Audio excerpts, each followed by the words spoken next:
Welcome to the PharmaLinkage platform. In this video, we'll guide you through the steps to manage your profile and reset your password. Let's get started. Step 1. Accessing the login page. To begin, open your preferred web browser and type in the URL www.pharmalinkage.com and click on Login button. It will land you on login screen. Step 2. Accessing your profile. By logging into your PharmaLinkage account, click on Profile Picture on top right corner. It will open a drop-down where you can see My Profile menu. Step 3. Manage My Profile. On clicking My Profile, it will open a page with edit option of your basic profile information. If you would like to change your profile picture or edit your personal information, click on the Edit Sign option on Profile Picture and upload a new image. Step 4. Change Password.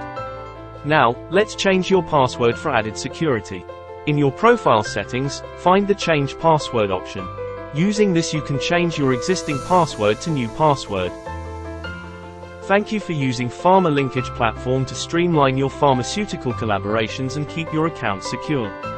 If you have any further questions or need assistance, our support team is here to help. Drop us an email on wecare@pharmalinkage.com.